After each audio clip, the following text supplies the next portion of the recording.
Back is a Friday edition, second half of Dailies today. You're welcome. We're streaming live now on Facebook and YouTube, so you can see our lovely faces in the studio, and you can drop us your thoughts on the headlines we bring to you on the show this morning. This is Dailies today. My name is Wemimo Adewuni. Jimi Disu joins me. Good morning. Morning, Nana. My name Friday's is Jimi Disu. here. Lovely face. Yeah. Lovely face. Our lovely faces, yes. All right, guys. You can also find us on YouTube. That's Nigeria Info 99.3. Let's save time and jump into the stories right away. We'll start with this one, of course. That's practically the biggest story in Nigeria today, and it's reported by The Punch here. The headline reads, "We killed 2, arrested 13 8 of Igboho in Igboho's house raid," says DSS. I read the details earlier on the show this morning. You did? Oh, yes, I did. Okay. So that makes my job a bit easier. But let me first of all start from the statement of the DSS, and unlike what we expected, we weren't too sure who did it in the first instance, and it was even said that some of those who were there were speaking French. So that confused that confused everybody. But the DSS have said that a team of joint security operatives raided the house of Igboho based on intelligence that he had stockpiled arms in the place. And on approach to his residence, the team came under heavy gunfire attack by 9 men. This is the DSS account, okay? Yeah. I'm not saying the paper is saying this is what happened. This is what the DSS says happened. And they said that they were attacked and so on and so forth. After the gun duel, which lasted about an hour, they offered, they now claim that Igboho escaped the chance to be arrested and is now on the run. Afnaya added that the team searched the house and subsequently recovered 7 AK-47 assault rifles, 3 pump-action guns, 30 fully charged AK-47 and some other arms, a wallet, international driving license, ATM cards, a German residence permits for Germany, and so on and so forth. They also recovered 3 charm jackets, traditional body armor, 2 laptops, 1 Toshiba, and so on and so forth. And Afunaya added that 5 of the AK-47 assaults recovered from his residence were snatched from the Nigerian customs and immigration personnel at Idi Roko. Okay, Afunaya explained that Igboho and his group, in the guise of campaign for self-determination, had become well armed and determined to undermine public order. But we have another account from the one of Igboho's aides. And he said that Chief surprised every one of us because the attackers were everywhere, but he escaped. The assailants came around 1:30 a.m., scaled the fence, and opened fire. And he said that I think the instruction they were given was to kill every living thing in sight. I think that probably had to do with the firepower that was exhibited, and said they took away 3 million from his room and so on and so forth. Another occupant of the house also said that the assailants killed 5 persons and took away their corpses. Some ladies who are wives of chief's aides were also taken away. Yesterday, before these newspaper reports, it was said that maybe Igboho's wife too was taken away, but apparently I don't see anything to that effect here. Okay, good. So that's that's a summary of what we have. What we know so far. What we know so far, or what we are told in the papers. The Vanguard reports that, and this one is odd, the attackers took his cats away. Okay, and the Vanguard reports that, also sensing that the activist had diabolical powers, which could enable him to transform into another being, the attackers reportedly took cats away from the house, thinking Igboho had transformed into one. And that sounds like a movie. Yeah, it sounds like a movie. It says it could have turned into a cat. So let me now read Igboho's statement. Igboho, according to the papers, what he said to the BBC was that around 1:30 a.m., I just heard gunshots in front of my house with the attackers saying, "All of you come out, we are DSS, we are soldiers." I peeked through the window, saw them in uniform, DSS and uniform of the army. I was surprised, wondering what the problem was. I never killed anybody. I never fought anybody. What I'm doing is to fight for my people. It is instructive to note at this point where he says this, that 2 days before he had propagated this, I think it was reported in the Punch, where Igboho had said specifically, I'm not a fighter, I'm just an activist. He had said that. And he says that, and this, almost brought tears to my eyes when I read it this morning. He said, because it's an indication of why he is so passionate about what he's doing. And I want you to listen to this. He says, I'm fighting for my family because bandits killed my family, raped them, kidnapped them, and took ransom from them. And he says the federal government has refused to do the right thing for my family. That's why I come out for my people to fight for our rights. And he says he was surprised that, about the attack and so on and so forth. And remember, I said again 2 days ago, he said he's not a fighter. Now, in the middle of all this, the newspaper now reports that Igboho has suspended the rally. And he says he suspended the rally scheduled to hold tomorrow. He says he spoke to the BBC news pigeon stating that the rally has been suspended. Okay? And he says that the newspaper reports that he's thinking of security and other issues. Now, let's now have a small discussion on this. Now, whether you like it or not, in spite of it being made to look strictly like a criminal issue by the government, understandably, maybe, you cannot take away the political part of this incident, which is not isolated to another string of incidents. And I think that whether we like it or not, at some point we'll have to find a political situation to this. My advice is this. For those who are concerned with the peace of this country and who have the capacity to do so, it's time for them to intervene and not bound this man to the Philistines and leave him alone. Because it is, whether you like it or not, in a manner of speaking, it is no more his issue. Okay? It has a wider implication. It's beyond him. It's beyond him. And the earlier we find a resolution to all this, I think the better it would be, for us as a country.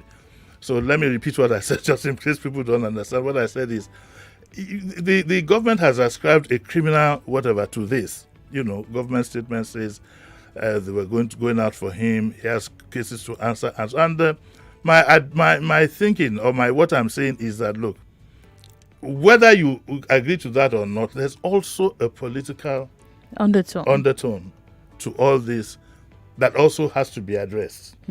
Okay, and I think that in the piece of in the spirit of peace for all, the earlier those who can intervene, those who have the power, the wherewithal, the earlier they intervene in this issue, the better it will be. We don't know what the aftermath is going to be.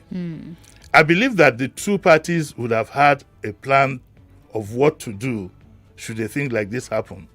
The government who went looking for him would have had the plan B to say that, okay, if we don't get him, this is what we will do. If we do get him, this is what we're going to do.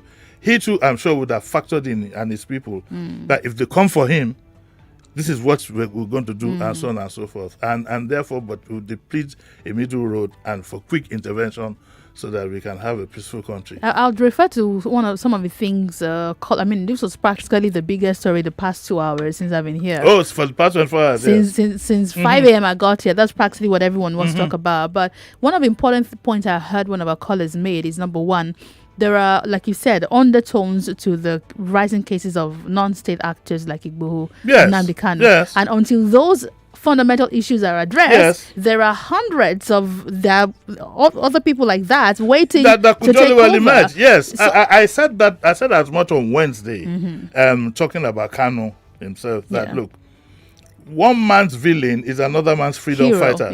Hero.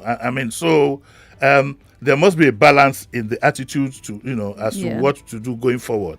There must be a balance, and whether we like it or not, the things that lead to these cases of Kanu, the case of Igboho, and many others who knows who might be lurking in the dark, there is only one word for it: injustice. Yeah. For as long as you have injustice, a misbalance in society, you will be having things like this. Well, just to be clear, we cannot totally have a balanced society, but a majority must perceive justice. Yes, you know? yes, That yes. you yes. must, a majority must Yes, perceive. Otherwise, hey. All right, let's see another story here.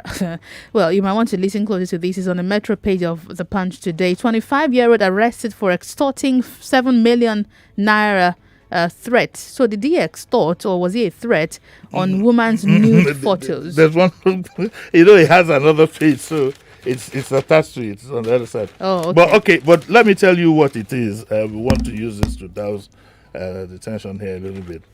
There's this 25-year-old man called Adetoro Kazim, okay? And apparently, it is alleged that, I don't know how he got the photograph. He's a 25-year-old man.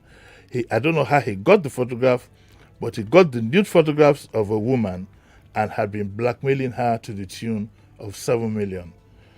For discussion purposes, we'll not mention the name of the woman, okay? Even though it's in the papers, I don't know why they did that. But she filed a complaint and told the police at Obalende Divisional Headquarters in Ndebuode that she received a message from a strange foreign number via a voice note on her WhatsApp demanding 200,000 naira, or he would upload her nude pictures on social media. Let me stop here. There's this new habit. People think that if you drop voice notes or if you use foreign numbers, it can't be traced. You're kidding. You must be funny. That means you don't know much about telecoms.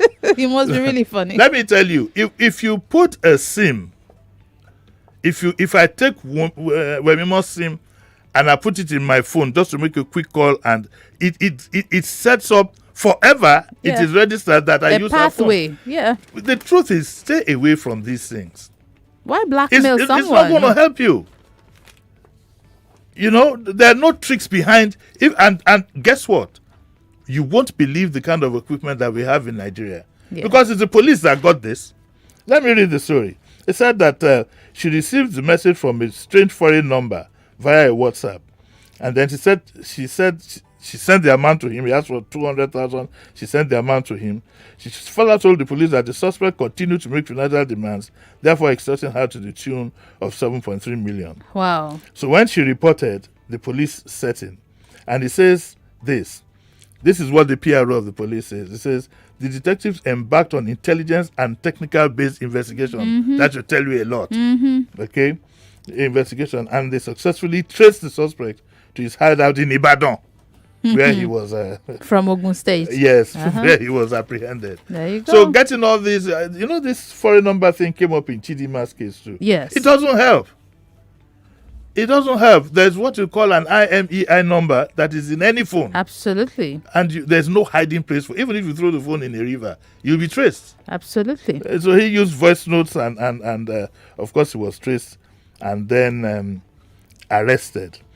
The thing about blackmail is this. If you submit to blackmail, it will never end. Oh, and what they always tell you is this: if you send this last one, send this last one. It will never end. Well, it never ends. You're a perpetual meal ticket. Yeah. And look at it this way: if somebody has your photographs, what are you paying him for? In days past, you'll be paying for the negatives and the printed copy.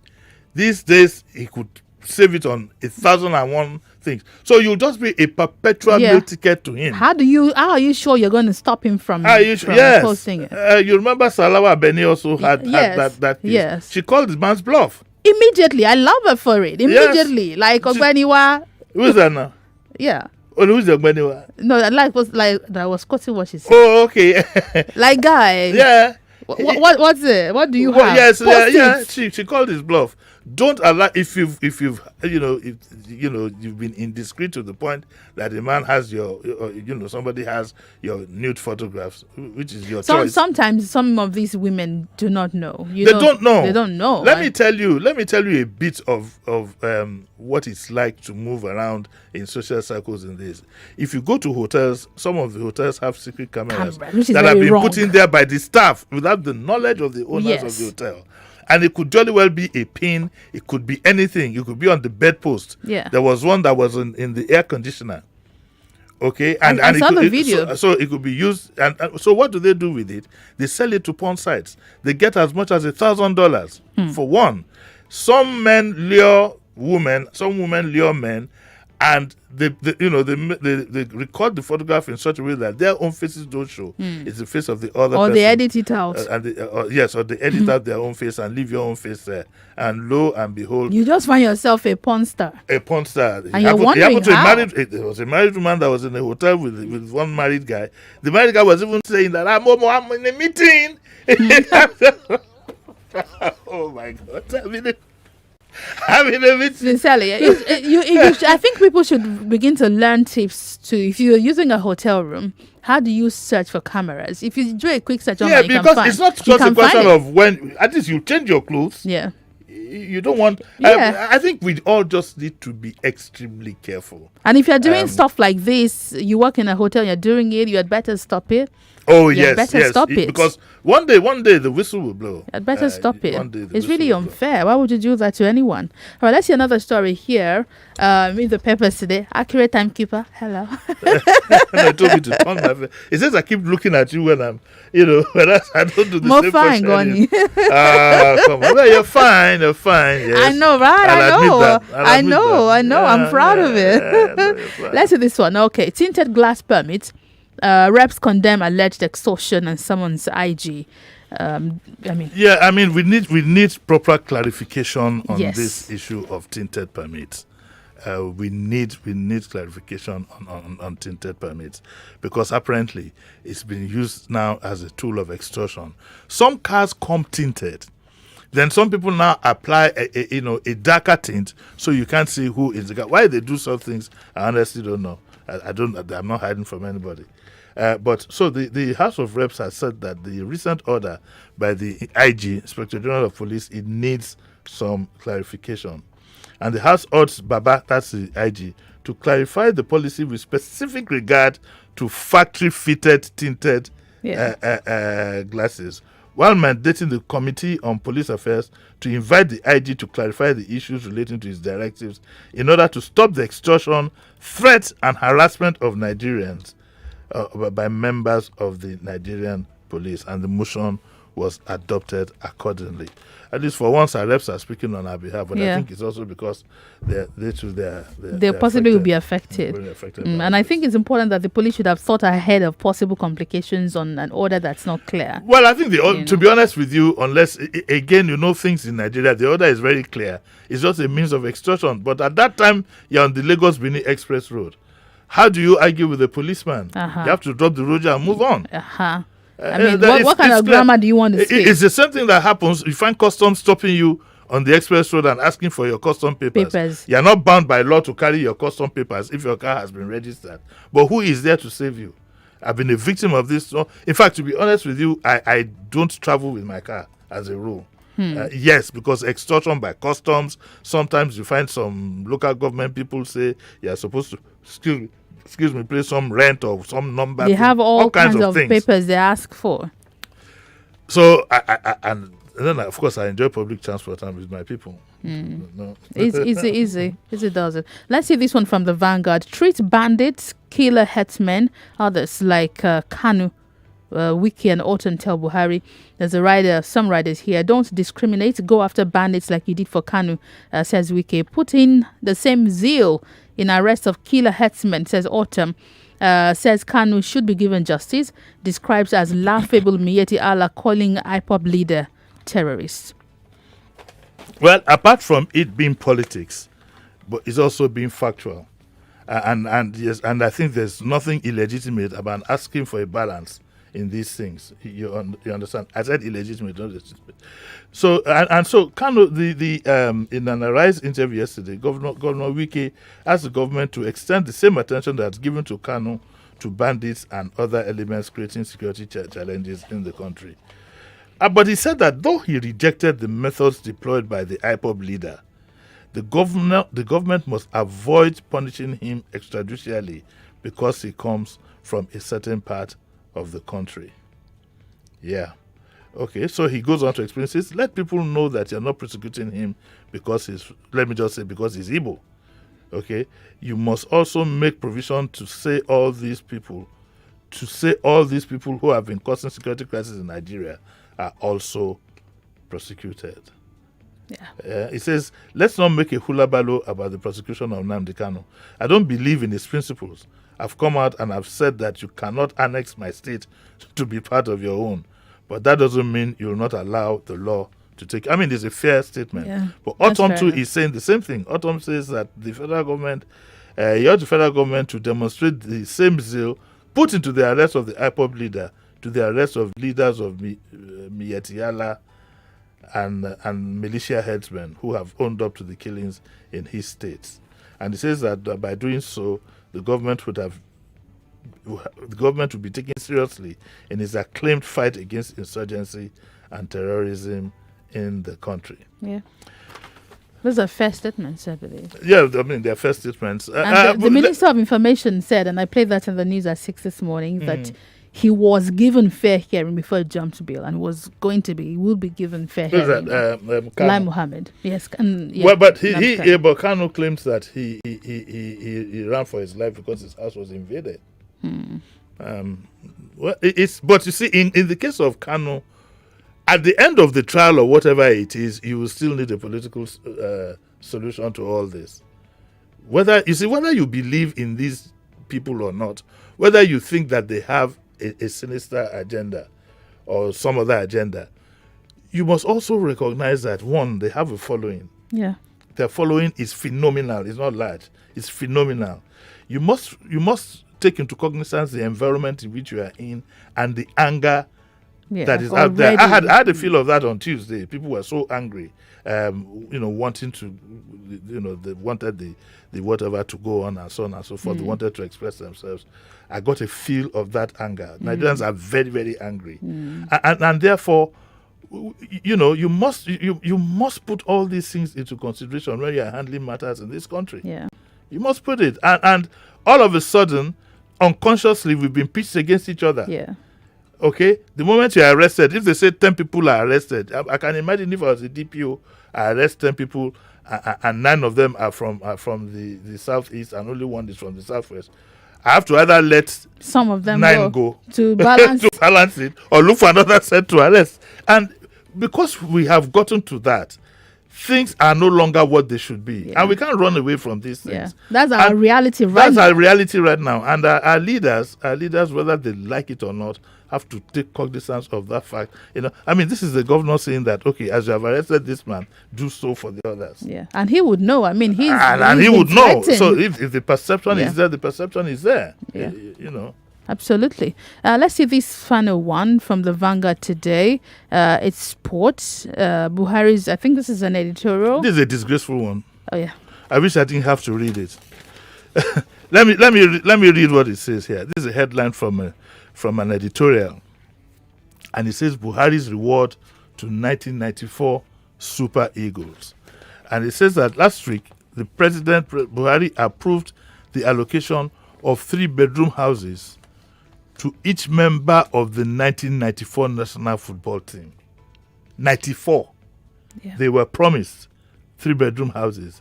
They are getting it in 2021. Yeah. It is most disgraceful. It is most disgraceful.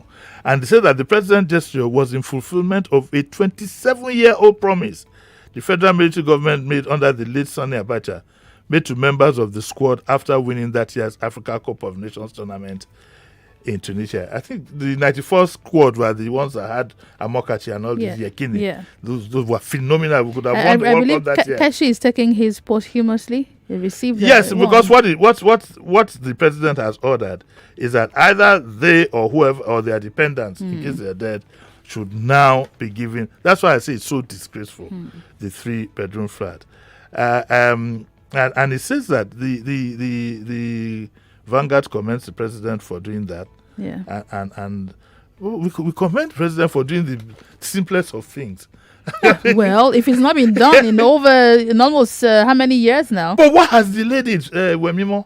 What kind of a country are we? You make a promise in 1994, and for 27 years to give each member of the team a 3-bedroom flat. What I'd love to know is if monies had even been allocated to these before. Which is very possible. If you're going to give them the monies now, you better, you have to factor in inflation. Yes, and interest, because they should have gotten it in 1994.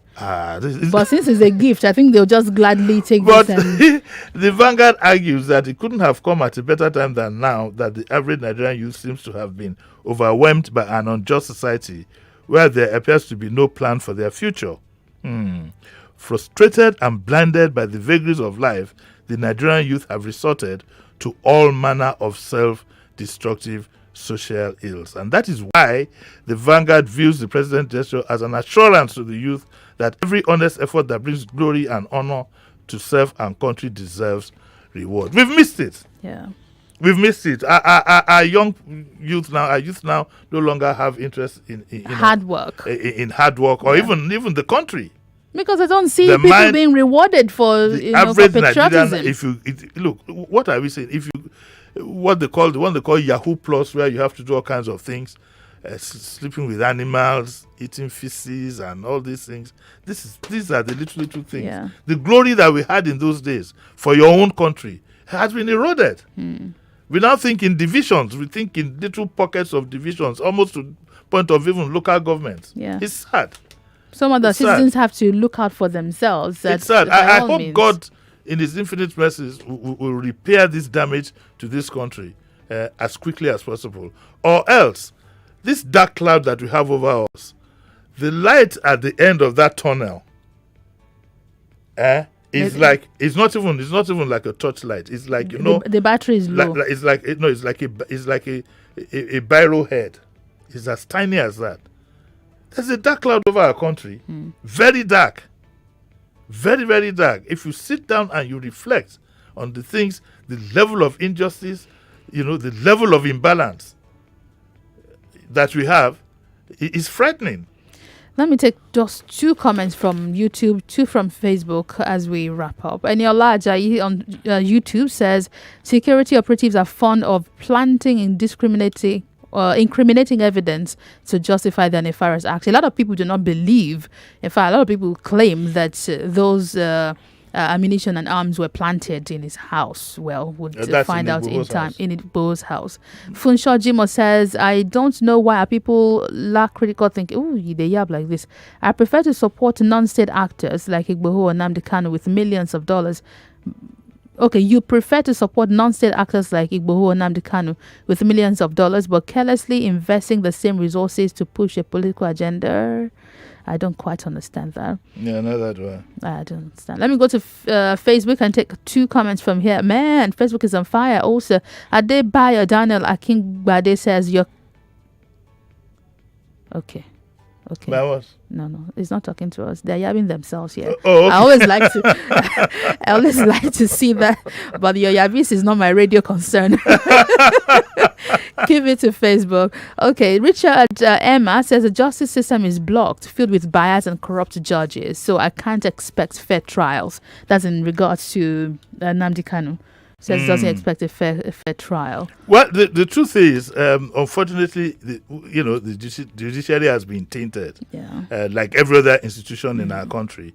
But that's what we have. And the judiciary should have been the last resort, been the last resort, but it's been tainted. What do we do? We're virtually in a failed state. Dapo Aderemi is speaking about the Super Eagles, asking if they'll be living with neighbors as flat owners or 3-bedroom on a personal land that will be theirs as well, or that they're sharing a building. Do you know what it is? It appears as if I can remember very well, there must have been a housing scheme. Okay, there must have been a housing scheme at that time that the president would have said, out of these houses, give them flats. So who has it?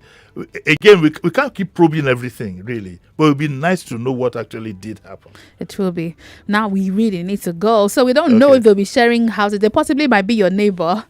I think Lagos State has given, because each state will give its own indigene. There we go again. I think Lagos State has given, but for states that don't have flats, they probably just monetize it and give it to them.